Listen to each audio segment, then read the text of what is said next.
Hello learners, Quality Engineering and Management, Week 12, video number 39.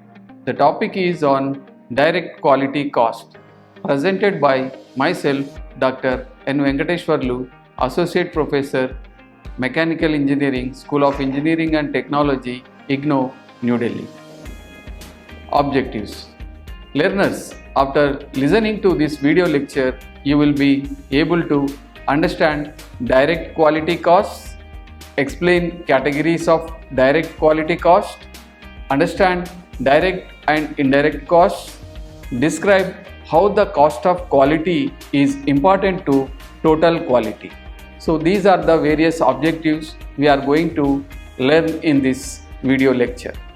Direct quality cost. Numerous factors must be managed well to compete in today's global economy. Quality offers strategic advantages and is one vital area in which a company must excel. Companies may also choose to emphasize cost efficiency, dependability and service, and flexibility to various degrees. From a strategic standpoint, direct quality costs are separated into categories of prevention, appraisal, internal failure, external failure. So these are the various direct costs. Each of these four categories are explained as follows. Prevention costs. So prevention costs relate to efforts to prevent failures. These are the costs that are incurred on preventing a quality problem from arising. These costs are associated with the design, implementation, and maintenance of the total quality management system. Preventive actions are to eliminate the causes of potential non-conformity or other undesirable potential situation. These planned costs assure the conformance to quality requirements at economic level. So prevention costs are nothing but which are the procedures to manage quality during the production process or design process. So for that some costs are incurred. These are known as preventive costs. Prevention of defects not to happen or preventive measures taken for not to happen the unconformity. So for that some costs are incurred. These are known as prevention costs. The subcategories are as follows. So in the prevention cost itself there are subcategories. The quality engineering, the quality is defined according to various dimensions that pertain to customer satisfaction. The consequences of poor quality include loss of market share, liability claims, a decrease in productivity, and an increase in cost. Determinants of quality are design, conformance to design, ease of use, and service after delivery. Quality engineering deals with the activities to direct and control on organization with regard to quality. This cost includes the activities associated with the creation of overall quality plan, the inspection plan, the reliability plan, the data system, and miscellaneous special plans. It also includes the implementation and maintenance of plans and includes the audit of the system. Design and development of equipment. The cost of personnel engaged in planning of measurement and quality control equipment. So these are also known as the quality costs. The quality planning by others. The part of quality management focused on setting quality objectives and specifying necessary operational processes and related resources to fulfill the quality objective is known as quality planning.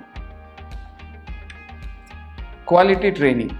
So training is the systematic modification of behavior through learning which occurs as a result of education, instruction, development and planned experience. The cost of the development, preparation and maintenance of training programs for operators, supervisors, staff and managers, both to achieve and maintain capability. So wherever the cost incurred to train the employees or all the employees on quality methods, quality techniques, these are also known as the quality cost. The other prevention expenses, which are this subcategory, includes the clerical, telecommunication, travel and supply costs. It is a general office management category, which are also comes under the direct quality cost. Then next comes to the appraisal cost. The appraisal costs related to testing, execution and examination to assess whether the specified quality is being maintained.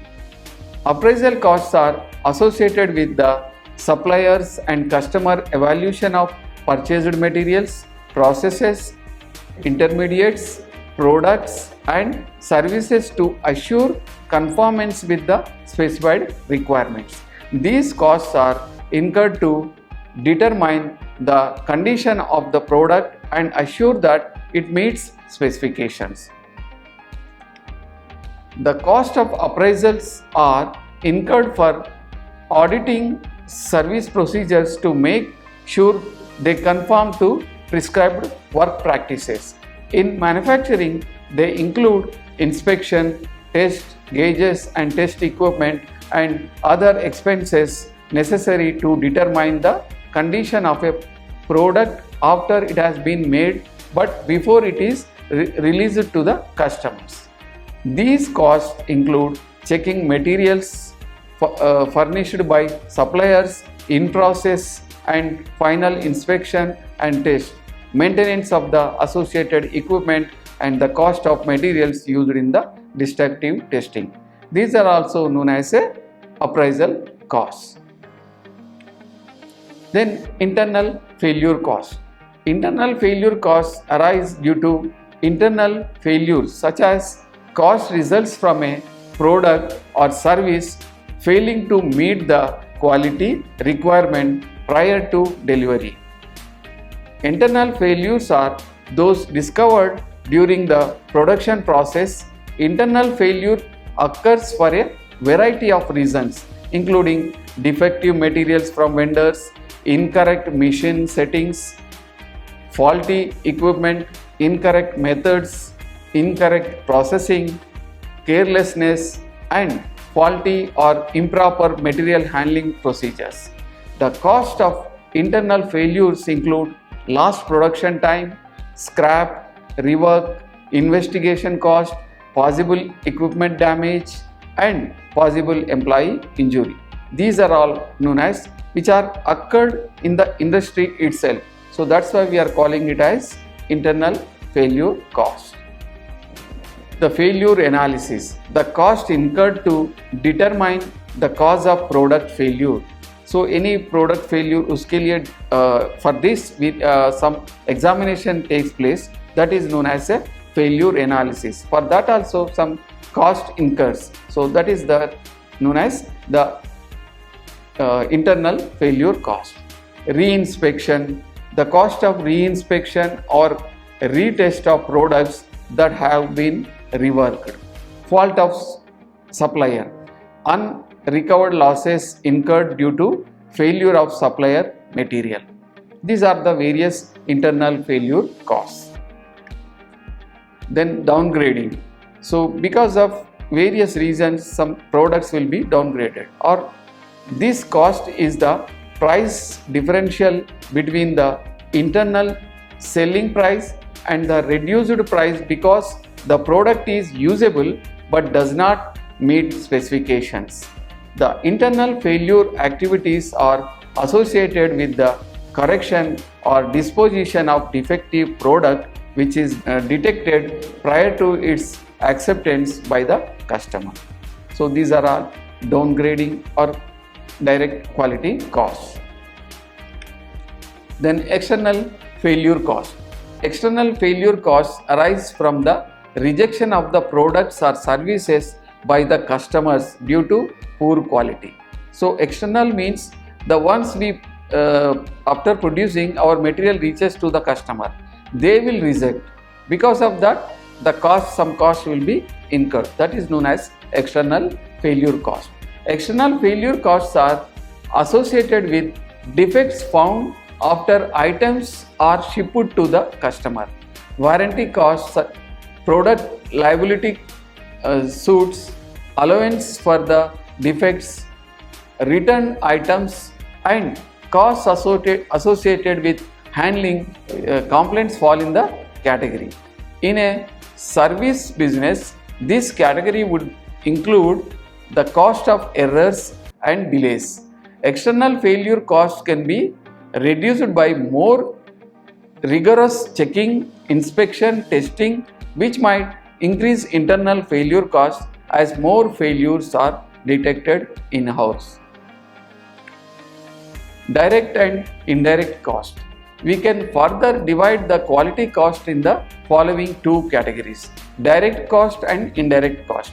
Prevention cost, appraisal cost, internal failure cost, and some other external failure costs are regarded as direct cost, while operating quality cost of prevention, appraisal are considered to be controllable quality costs, and internal failure and external failure costs are regarded as uncontrollable quality costs.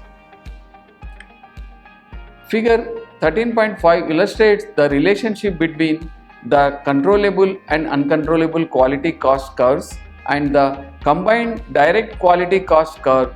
As the controllable cost of prevention and appraisal increases, the uncontrollable costs of internal and external failure decreases. At some point, the cost of preventing and appraising defective product exceeds the cost of correcting for the product failure. This point is the optimum operating quality cost. So here in this figure you can see that the optimum level it is occurred, that is known as optimum cost. Then indirect quality cost can be divided into following three categories: customer incurred quality cost. These include cost to the customer due to equipment downtime, repairing costs after warranty period, and transportation costs. Then customer dissatisfaction cost. Such costs arise because of customer dissatisfaction and as such are of attribute type.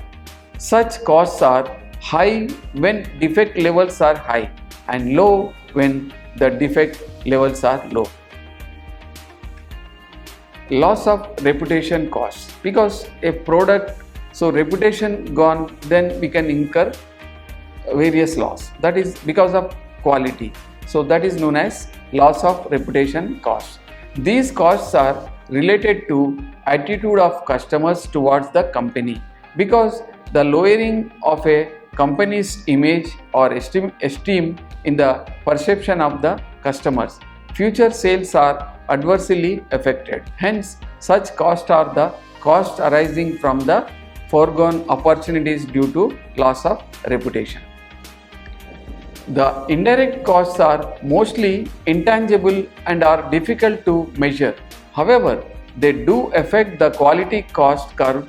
The influence becomes apparent when indirect quality costs are added to direct cost curve as shown in figure 13.6.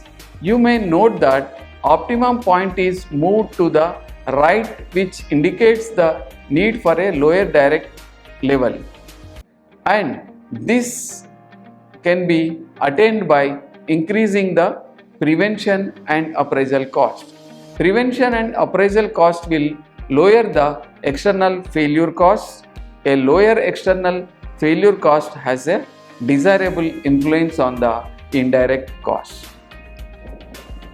Though the measurement of actual indirect cost may be difficult, the concept is still valid.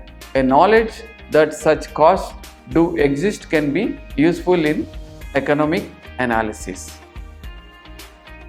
So loss of goodwill, the impact on reputation and image which impinges directly on future prospects for sales. External and internal failure produce the cost of getting it wrong. Order re-entry, unnecessary travel and telephone calls, conflicts are just a few examples of wastage or failure costs, often excluded. Every organization should be aware of the cost of getting it wrong, and management needs to obtain some idea how much failures is costing each year. Clearly, this classification of cost elements may be used to interrogate any internal transformation process. Using the internal customer requirements concept as the standard for failure, these cost assessment can be made wherever information, data, material, service or artifacts are transferred from one person or one department to another. It is the internal cost of lack of quality that lead to the claim that approximately 1/3 of all our efforts are wasted. So the relationship between the quality related cost of prevention, appraisal and failure and increasing quality awareness and improvement in the organization is shown in the figure 13.7. Where the quality awareness is low, the total quality related costs are high. The failure costs predominating, the awareness of the cost of the organization of failure gets off the ground through initial investment in training. An increase in appraisal cost usually results, as the increased appraisal leads to investigation and further awareness. Further investment in prevention is made to improve design features, processes and systems. As the preventive action takes effect, the failure and appraisal costs fall and the total cost reduce. The first presentation of the PAF model suggested that there may be optimum operating level at which the combined costs are at the minimum. The author, however, has not yet found one organization in which the total costs have risen following investment in prevention. The cost of quality is the difference between the actual cost of making and selling products and services and the cost if there were no failures during manufacture or use and no possibility failure. The quality costs usually are defined as cost incurred because poor quality may or does exist, the cost of not meeting the customer's requirements, the cost of doing things wrong. All activities that are carried out that are not needed directly to support departmental objectives are considered the cost of quality. Today, the three views of quality cost. Today, the view among practitioners seems to fall into one of the three categories. Higher quality means higher cost. Quality attributes such as performance and features cost more in terms of labor, material, design and other costly resources. The additional benefits from improved quality do not compensate for the additional expenses. The cost of improving quality is less than the resulting savings. This view was originally promoted by Deming and is widely held among Japanese manufacturers. The savings results from less rework, scrap and other direct expenses related to defects. This said to account for the focus on continuous improvement of processes in Japanese firms. Quality costs are those incurred in excess of the cost that would have been incurred if the product were built or the services were performed exactly right the first time. This view is held by adherents of the TQM philosophy. Costs include not only those that are direct but also those resulting from lost customers, lost market share, and the many hidden costs and foregone opportunities not identified by modern cost accounting system. One survey of 94 corporate controllers found that only 31% of the firms regularly measured cost of quality, and even in these firms productivity was ranked higher than the quality as a factor contributing to profit. Not surprisingly, the major reason for failure to measure these costs was lack of top management commitment. Philip Crosby of Quality is Free fame is of the firm opinion that zero defect is that absolute performance standard and the cost of quality is the price of non-conformance against that standard. His concept is catching on as more companies set goals such as parts per million, Six Sigma, and even zero defects. On the other hand, a goal of zero defect may be more costly than the payoff that might accrue. As one approaches zero defects, cost may begin to increase geometrically. Another of Crosby's principle, which he calls absolutes, is measurement of quality. The measurement of quality is the price of non-conformance, not indexes. Measuring quality by calculating the price of waste, wasted time, efforts, material, products, a monetary figure that can be used to direct efforts to improve and measure the improvement. The monetary figure, according to Crosby, is a percentage of sales and suggests that the standard should be reduced to about 2 to 3%. The measure has been generally accepted and many firms use it as a target and measure of progress. The user of quality cost information. Quality cost information can be used in a number of ways: to identify profit opportunities, to make capital budgeting and other investment decisions, to improve purchasing and supplier related cost, to identify waste in overhead caused by activities not required by the customer, to identify redundant systems, to determine whether the quality costs are properly distributed, to establish goals for budgets and profit planning, to identify quality problems. As a management tool for comparative measures of input-output relationship, example, the cost of reliability efforts versus warranty cost. As a tool of Pareto analysis to distinguish between the vital few and the trivial many.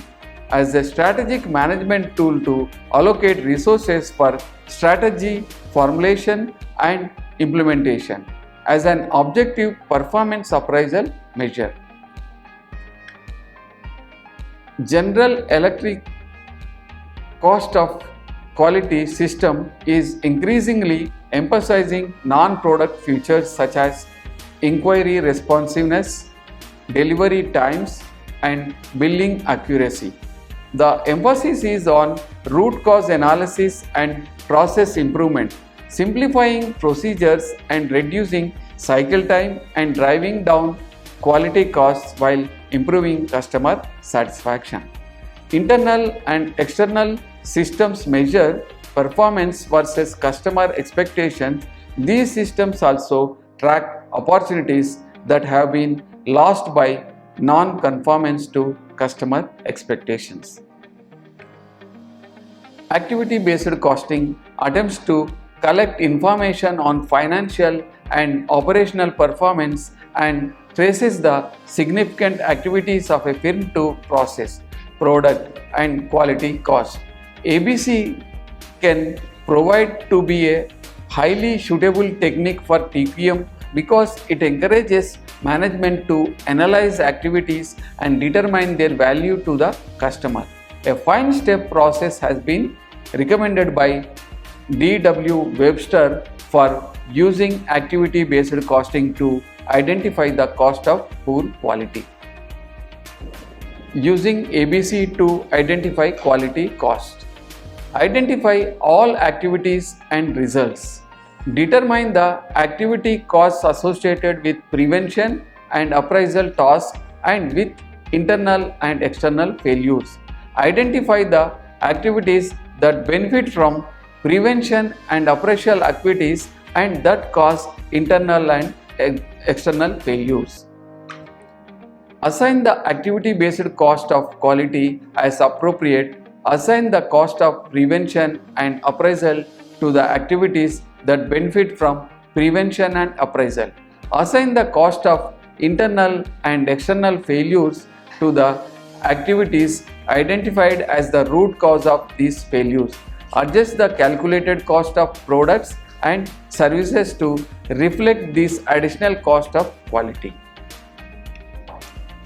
Conclusions. Learners, I hope you understood direct quality costs, categories of direct quality costs, direct and indirect costs, and how the cost of quality is important to total quality. Thank you.